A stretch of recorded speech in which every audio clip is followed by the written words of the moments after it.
मेरे मोहतरम नाज़रीन, सियासत जो है वो गुंजलक भी होती जा रही है, गंभीर भी होती जा रही है और वाक़यात जो हैं वो एक एक दिन में कई ऐसे रूनुमार हो रहे हैं जो पाकिस्तान की पूरी जो मुस्तकबिल करीब और उससे बईद को अपनी गिरफ्त में ले चुके हैं।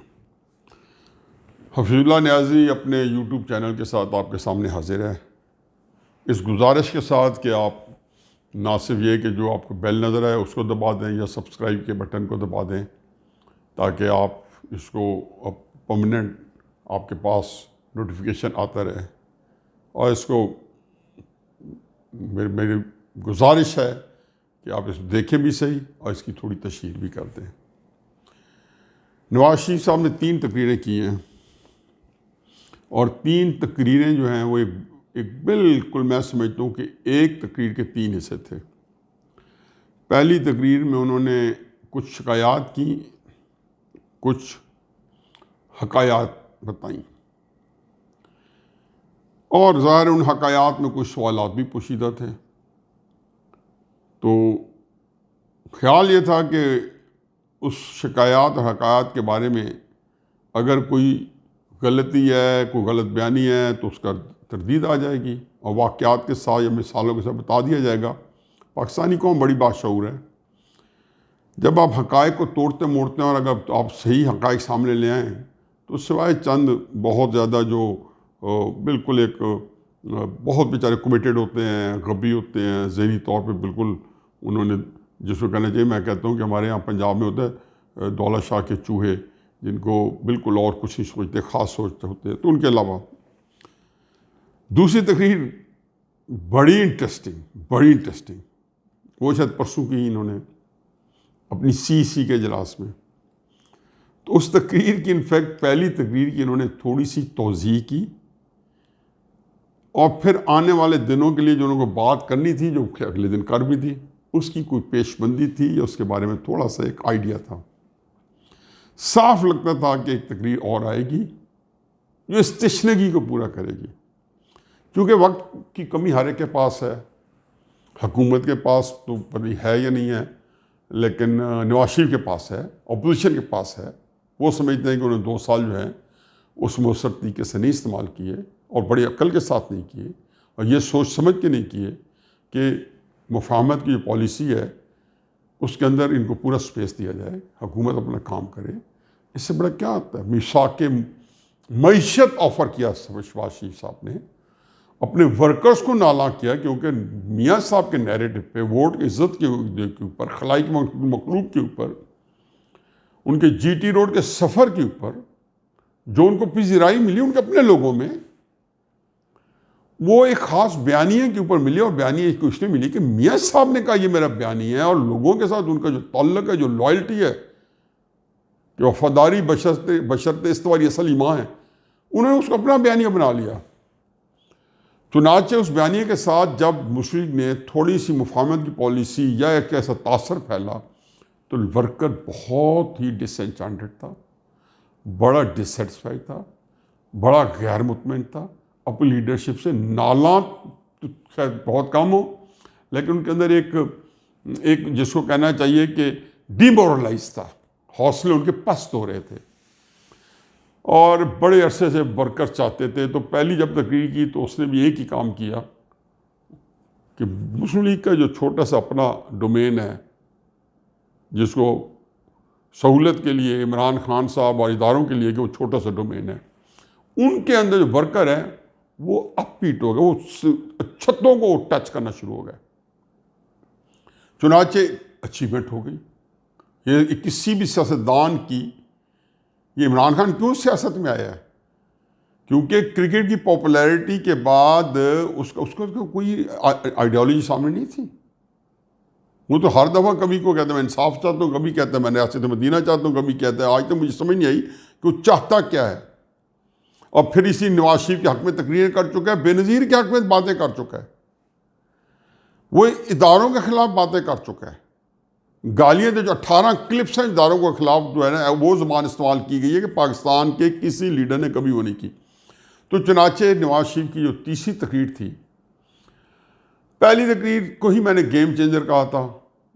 मुझे बिल्कुल मेरे जहन के अंदर जो थोड़ा अल्लाह ने फ़हम फरासत दिया, मैं कोई नजूमी नहीं हूँ, मुझे अंदर की बातें नहीं पता भी हो तो वो मैं नहीं बताता होता हूँ, क्योंकि एक बात कोई दोस्त बता देता है कि मेरी उनकी मुलाकात आज जनरल बाजवा से हो गई है, या नवाज शरीफ साहब से हो गई है, या इमरान खान साहब से हो गई है, तो उनकी ज़ाती बात होती है, आप उसे तशहीर नहीं कर सकते। कभी इशारतन कह भी तो ज़ाहिर नाम लिए बगैर। हालांकि मुझे पता था कि शहबाज शरीफ साहब की जो है जनरल बाजवा साहब से मुलाकातें हो रही हैं, और जो है फैज़ हमीद साहब से मुलाकातें हो रही हैं, वो आम थी। जनरल बाजवा साहब की भी कई सिविल सोसाइटी के लोगों से मुलाकातें हो रही थी। ये पिल डैड को जब मिले थे, उन्होंने उनकी जो सारी बातें हैं वो इस वक्त हर क्या कहते हैं कि ज़बान ज़द आम है, कि जिसमें उन्होंने बताया था कि नवाज शरीफ मुहिब वतन है, जिसमें उन्होंने उनको बताया था कि नवाज शरीफ करप्ट नहीं है, जिसमें उन्होंने बताया था कि शहबाज शरीफ के बारे में मेरे तहफ़्फ़ुज़ात हैं, जिसमें बताया था कि उनकी ऑनेस्टी के बारे में, उन्होंने बताया था कि जरदारी साहब जो हैं वो जो है उनके बारे में, मुझे पाकिस्तान के जो सिक्योरिटी है उसके बारे में मेरे कुछ तहफ़्फ़ुज़ात हैं। तो ये हर जगह पे हमारी डिस्कशन होती रहती है, आम जहाँ 30, 40, 25 दानिशवार इकट्ठे होते हैं तो ये बात होती है।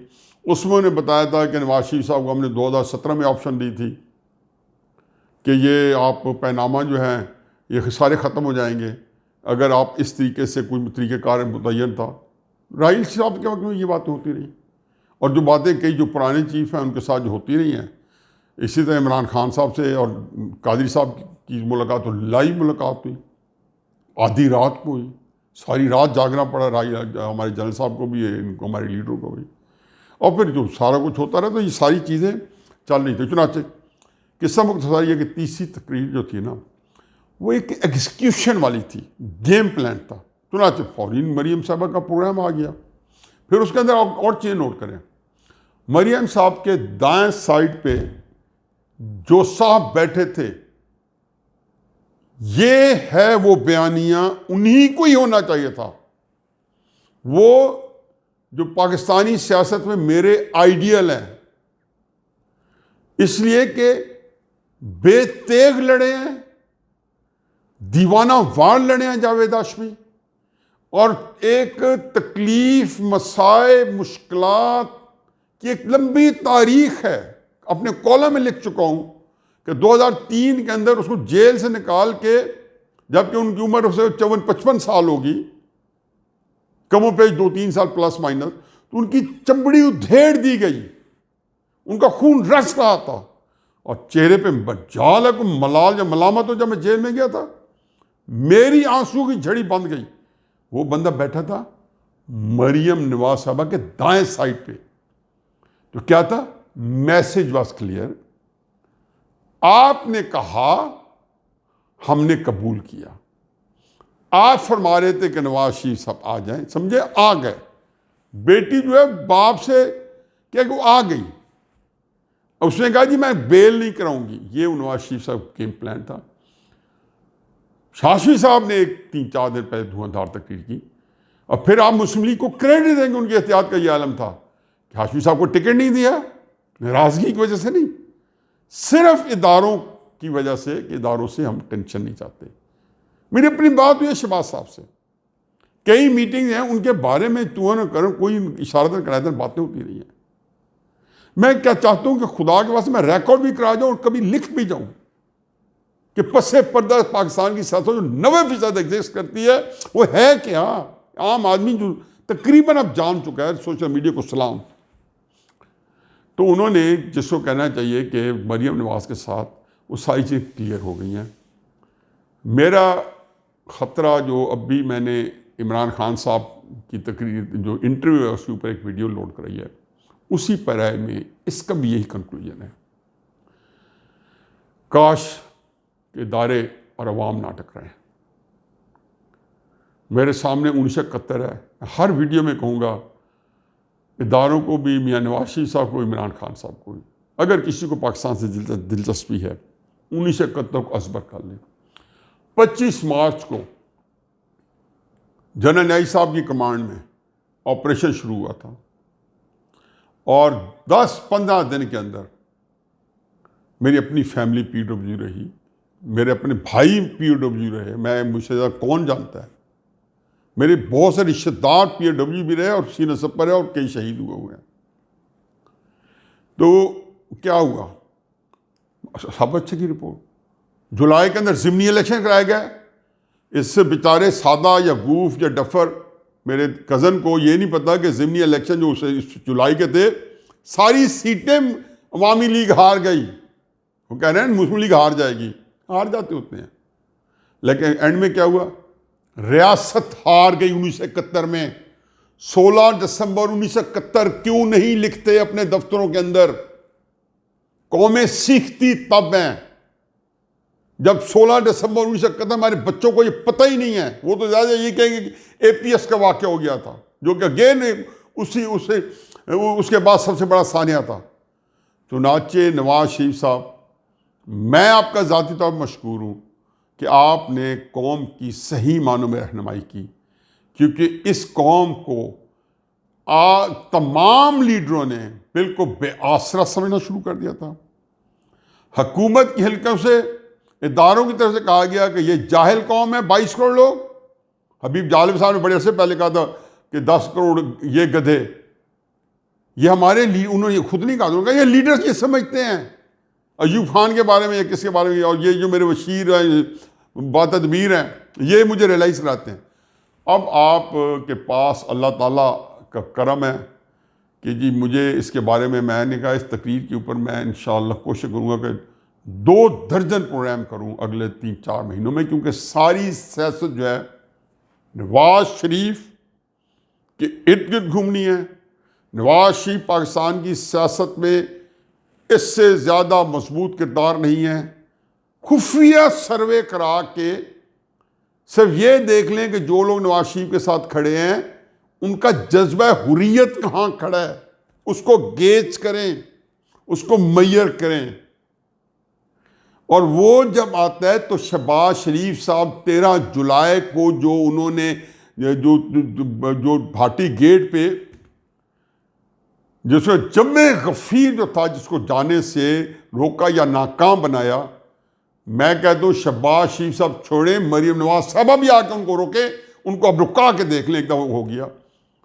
3 तहरीकों का अमली बार बार दोहराऊंगा, 14 मार्च 1977 पहले दिन से लेके 5 जुलाई 1977 के मार्शल तक, चीफ जस्टिस साहब 13 मार्च 2007 पहले दिन सुप्रीम कोर्ट की उनकी पेशी से लेके उनकी बहाली तक रातें जाग के सड़क में खड़ा रहा हूँ। दाता साहब ने उनका इंतजार किया सारी रात।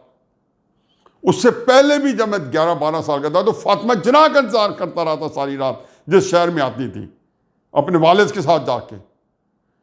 और ये अयूब खान के खिलाफ मैंने तहरीक देखी है, डाइस कास्ट।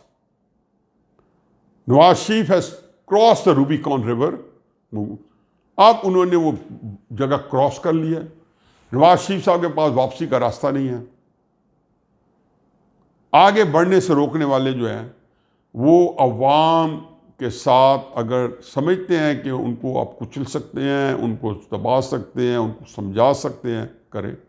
मीडिया को मैंने पिछले वीडियो कहा था कि नवाज शरीफ का, कल कहा था कि नवाज शरीफ साहब का ये आखिरी खिताब है। आप कहते हैं जी कि हमने, अगर वो कानूनी तौर पे नाजायज़ था तो इमरान खान ने दिखाया क्यों, और अगर कानूनी तौर पे जायज़ था तो अब क्यों बैन लगाया? इतनी गूफ हुकूमत, इतनी जाहिल हुकूमत जो आज तक ये नहीं तय कर सकी कि नवाज शरीफ का ये क्या करना है। उसके ये तो भी खिताब है, आप उसके नवाज शरीफ साहब के कॉल पे जो लोगों ने निकले उसका क्या करेंगे? हमेशा से बड़े अरसे से मैंने शहबाज साहब को कहा था, सारे लोगों को कहा था, मुस्लिम लीडर को कहा था कि अल्लाह ने बड़े अहम मौके पे, जैसे जुल्फ़िकार अली भुट्टो को बेनज़ीर दी थी, सारे लोग उसे छोड़ गए थे। भुट्टो के सारे सीनियर लोग, शेख रशीद क्या, हफीज़ अब्दुल हफीज़ पीरज़ादा साहब क्या, कौसर नियाजी क्या, जतोई क्या, सादिक हुसैन कुरैशी जो वज़ीर आला था, ये 2-4 महीने बाद ज़िया-उल हक़ के दस्तरखान में बैठे थे जनरल साहब के, जो मेरे अगेन उनसे मेरी बड़ी मोहब्बत का, बड़े एहतराम का रिश्ता थे जनरल साहब से, और मैं बहुत उस ज़माने से उनसे इन टच था। ये उनके दस्तरखान में बैठे थे। लेकिन खून होता है। और बेनज़ीर ने अगर ना होती तो शायद भुट्टो साहब की तहरीक को इससे ज़्यादा नुकसान पहुंचता। वो बच्ची सीना से पुर होगी, उस वक्त बच्ची। आज मरीम नवाज़ जो है वही किरदार अदा कर रही हैं जो फातिमा जना ने कायद आज़म के लिए किया था, जो बेनज़ीर ने भुट्टो के लिए किया था, मरीम नवाज़ शरीफ ने कौम के लिए किया था। खिताब सबको यही मिला। फातिमा जना को मादर मिल्लत कहा गया, कायद आज़म की बहन नहीं कहा गया, मादर मिल्लत उस किरदार के ऊपर। बेनज़ीर को भुट्टो की बेटी नहीं कहा गया, वो तो है ही है। उनको भी जो है जमहूरियत के बड़े तगमे से नवाजा गया। मेरे तो हमेशा इख्तलाफात रहे, तो ये मरियम जो है मौजूद हैं, डाई इस कास्ट, होनी ने होकर रहना है, और ये होनी जो है इंतहाई तकलीफ़ दे और खौफनाक है। पाकिस्तान जो है जिस तरफ चल निकला है, अब मेरा ये ख्याल है कि अज़ाने देने का वक्त है, ताकि अल्लाह ताला इस मुमलिकत को उन लोगों से जो इसके खिलाफ साजिश कर रहे हैं उनको अल्लाह गारत करे, और जो नाअहली की वजह से कर रहे हैं, जो अपनी बेवकूफ़ी की वजह से मुमलिकत को नुकसान कर पहुँचा रहे हैं, अल्लाह उनको भी गारत करे, चाहे उसमें मैं भी शामिल हूँ।